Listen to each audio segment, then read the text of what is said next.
was like, all right, bet I got you. So we done brought up a few names. We done brought up Sada, Snap. We didn't bring up Icewear. Icewear Records. Icewear Records, we man. cannot go. We can't like, go. What? How the fuck did you? Did he call you? Was it a DM? Like, how did you know? Like, oh, I'm gonna go with that situation, or like, how did that come about? Like, with Icewear Records. I had moved to Texas like for a year. So when I was in Texas, I had dropped this song. It's called Homer Simpson. I don't know if y'all familiar, but the people that been following my shit earlier, they know I had dropped Homer Simpson, and there was a line in there that said like, I want to hit a lot of.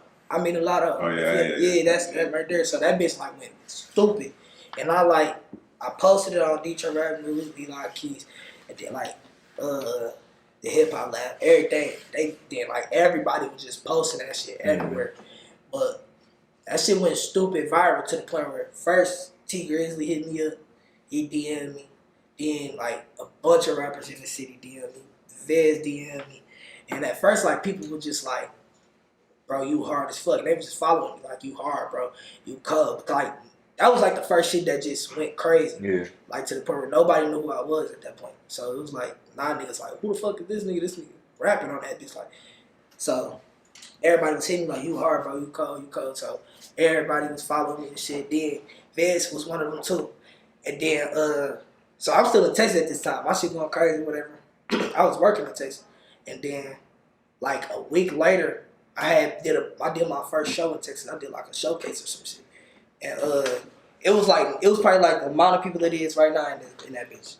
Damn. And I was performing. I did my water bottle shit that bitch. Yo, I was going crazy. I was in that bitch going crazy, and it was literally like 5 people in that bitch. It was just a little showcase or whatever, but nobody showed up because it was raining outside. That's crazy. So I went fucking crazy. I recorded. My man was recorded. I posted this shit up. And then, like, my phone, Vez had DM'd me, like, hey, send me a verse. He was like, send me an open. And then, I'm like, what the fuck? He like, yeah, send me an open or whatever. I'm like, okay. He was like, and then I'm like, bet. And then he was like, what's your number? And I accepted my number and shit. And then probably like 10 minutes later, that nigga called me. I'm like, whoa. So I'm looking at the phone. Damn, this called me. I'm talking to this nigga. He like, bro, I ain't gonna lie, bro. We gotta link up. He was like, I ain't gonna lie, your music hard as fuck and shit.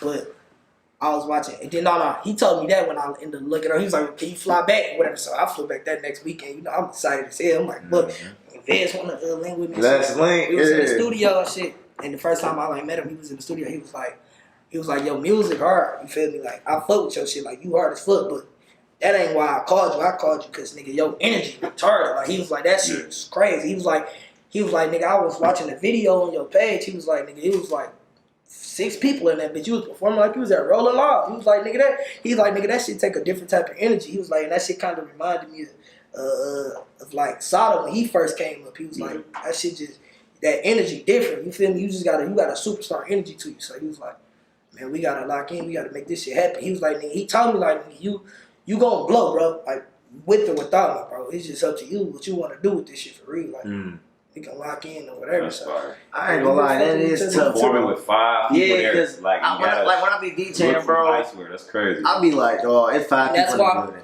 It don't matter.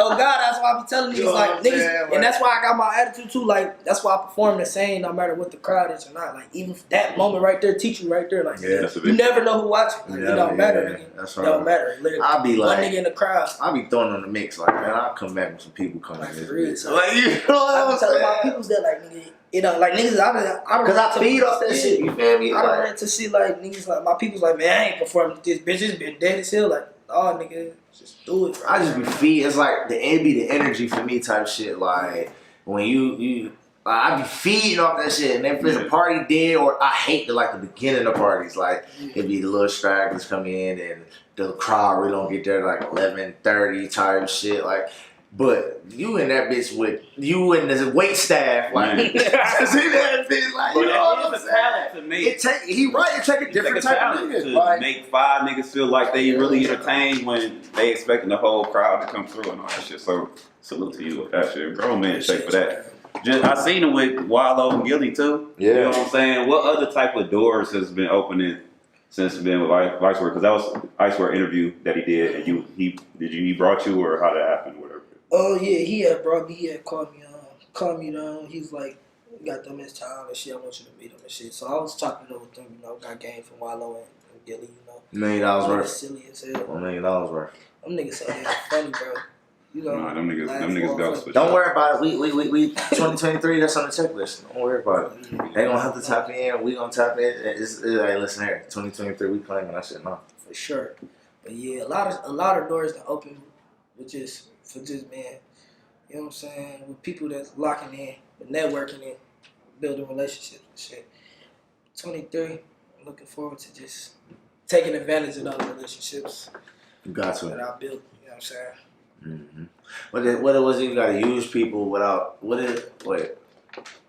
I think whatever you're thinking, you say in the room. That shit started off fucked up. You gotta use people. It's right. I don't think that's how that shit starts. It's like you use people without. You gotta use people without using them. Like, you know what I'm saying? Like, I don't know. I get what you're trying to say. Yeah, I know like- the saying you trying to say. I don't know how to say it. I don't know how to say it, but it's like that shit. Like, it's like if you got this and you can help me with this, then I'm gonna fuck with you and we gonna do this to help. Like, without on some snake slicky shit. Like, back, you know, I just don't know how to say it, but yeah. A lot of this shit. He just said he saying a feel lot me, of this so shit give and take for real. It is. You It's feel me? like- That's like, why fuck with you if you can't do nothing for me? And people gotta realize that once people get the personal fucking feelings out the way, you'll understand that shit.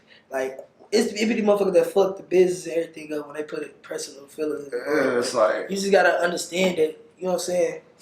Like, niggas say, like, niggas be like, all right, well, you was just using me, or you were. Once I stopped being able to do this, you.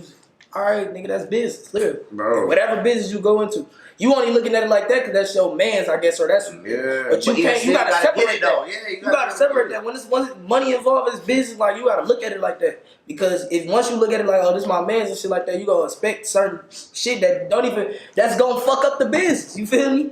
That don't make sense. Niggas don't want special treatment and That's all why this that other person, extra you shit. can't take shit personal. Like, I was explaining to artist that's coming up now. He going crazy and shit, but he's taking everything personal. I'm like, literally, when I first came in the dirt, bro, I like was doing the same exact shit, bro. But like, once you get in the door, you understand that, nigga, these people are operating a certain way. That's the reason why they even to that point where they got, you feel me? And you gonna be there at some point in life. Like, literally, you gonna be there. If you expect to get to where you trying to go, you gonna be there. So you gonna be them at some point. You ain't gonna be able to do the shit you asking them to do. So it's gonna be, you gonna be there. So you gotta understand that this shit is a business, give and take. You feel me? Yeah. So personal shit, you can't take everything personal. Niggas gotta stop taking shit personal. But and then at the same time though, it just be like, you have to understand it's whatever needs to happen to make it work. Like, you know what I'm saying? Like that, a lot of niggas, like you said, like they be thinking, oh, he trying to be the boss, or he trying to undermine me, or he don't think nigga, no, it's just if we do it this way, this shit is gonna work. Like, you know what I'm saying? Like, I don't feel you, bro, and that's a bad part of business because there's a lot of niggas that I really think, like with this rap shit, right, that'll make good music, but it's the perception, or they scared of what people might think, or like, you know what I'm saying? Like, just make it work, bro. At the end of the day, making music is what y'all niggas is into. Let's make music. Like, you know what I'm saying? Put that shit to the side. It's the ego and the pride. Like, put that shit to the side, man. Like, that shit, I don't know, man. These niggas nowadays is weird.